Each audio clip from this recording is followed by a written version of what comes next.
দেখেন হুমকি আসুক সেটা বড় কথা নয়, কিন্তু আমাকে মালাউন বলে গালি দিচ্ছে কেন? আমি তো মুসলিম। আমাকে মালাউন বলে তো গালি তো দিচ্ছে, আবার আমাকে বলতেছে যে তুই মন্দিরের পক্ষে কথা বলিস কেন? ওখানে মন্দির হবে না, মন্দির যদি হয় সেটা বুলডোজার দিয়ে গুড়িয়ে দেবো। তো আমার কথা হচ্ছে ভাই, আমি তো ওই জায়গায় মন্দির চাই না, আমি তো শুধু চাইছি ভাইটা একসাথে বসে মন্দিরটা অন্য জায়গায় করা যায় কিনা, জাস্ট এটাই, বা যেটা সিদ্ধান্ত হয় ওটাই করা উচিত। সকলে মিলে একসাথে বসে সংখ্যাগরিষ্ঠের ভিত্তিতে যেটা করলে ভালো ওটা করেন। বাট আমাকে ইদানিং মালাউন বলে তো বলতেছে, তারপর বলতেছে যে ওই মন্দিরের পক্ষে তুই কেন কথা বলিস? বাংলাদেশে কোনো মন্দির থাকবে না, ওই মন্দির হলে মন্দিরে তোকে তোর নিত্য রাম মন্দিরে তোকে জবাই করবো। বাট কিন্তু নামগুলো কিন্তু আইডিগুলো কিন্তু মুসলিম নামে। তো আমি খালি ভাবতেছি যে আসলে কারা করতেছে। হয় কিছু আছে যেগুলো মূর্খ, উগ্র, একদম মূর্খ শালা বোকাচোদাগুলো আছে, আর না হয় আইডিগুলো কোনো হিন্দুদের কিন্তু মুসলিম নামে। যেটা হোক ওটা বড় কথা নয়। আবার কিন্তু হিন্দু নামে যে আইডিগুলো যে আছে, যারা আমাকে গালি দিচ্ছে, কিছু কিছু আছে যারা আমাকে বলতেছে যে ভাই ওখানে হলে সমস্যা কী। আমি বিভিন্ন অনেক ভালো বোঝাচ্ছে আমাকে, এটাও অনেক ভালো ভদ্র সভ্য মানুষ। আবার কিছু কিছু আছে না মানে বাঞ্চর টাইপের, ওরা বলছে এই তোর সমস্যা কী, তুই কয়ে আসিস, তোকে খুঁজে বের করবো।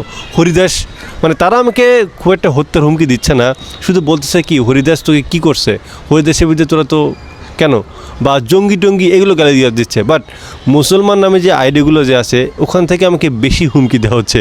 আমাকে ভাই আমি তো ভাই মুসলিম, আমাকে কেন যে মালাউন আর কেন যে বলা হচ্ছে যে ওখানে রাম মন্দির থাকলে ঘুরিয়ে দেওয়া হবে, ওখানে তোকে ওখানে জবাই করব। বিষয়টা হচ্ছে যে এখানে অনেক কিছু বোঝার বিষয় আছে। তবে একটা কথা শিওর, ওখানে যে মন্দিরটা যদি হয় দাঙ্গা কিন্তু হবে।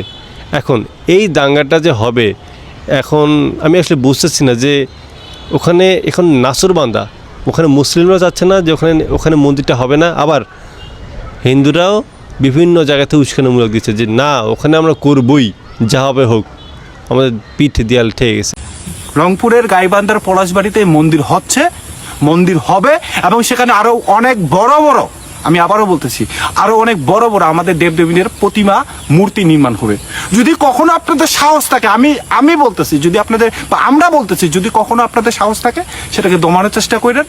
আমরা বিশ্বাস করি বাংলাদেশের সংখ্যালঘুরা এটার উচিত এবং উপযুক্ত জবাব দেবে। কারণ মনে রাখেন, সহ্য করার একটা সীমা থাকে, আপনারা সেই সীমাটাকে লঙ্ঘন করার সাহস দেখাবেন না। এখন আসলে বুঝতেছি না যে কী হবে, বাট হলে কিন্তু একটা দাঙ্গা হবে, এটা 100% শিওর, এবং এটা বড় সড়ো সারা বাংলাদেশে এটা ছড়িয়ে যাবে। তো আমি জানি না যে আসলে কী হবে। সুশীলগিরিও আমি দেখাবো না, আপনাদের বিষয়। আমি তো বললাম যে একসাথে বসেন, আপনারা তো কেউ বসে চান না, খালি যে যার মতো খালি উস্কানিমূলক খালি বক্তব্য দেন, মুই কি হুনুরে।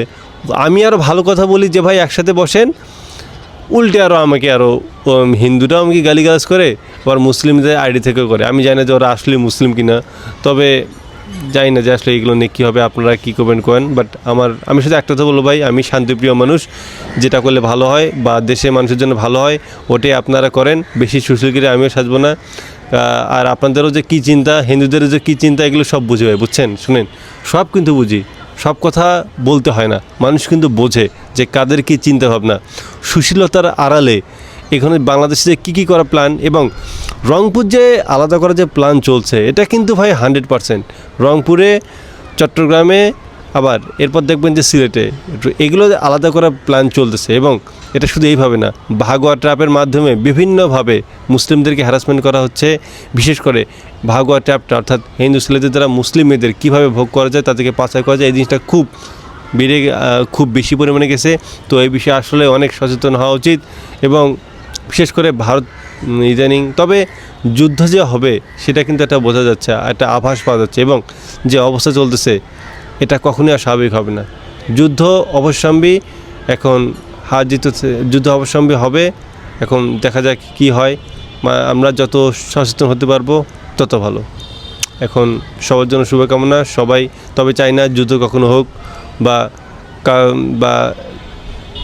তবে কখনোই চাই না যুদ্ধ হোক। সবাই শান্তিপ্রিয়ভাবে একসাথে থাকি, এটাই জাস্ট সবার জন্য শুভকামনা।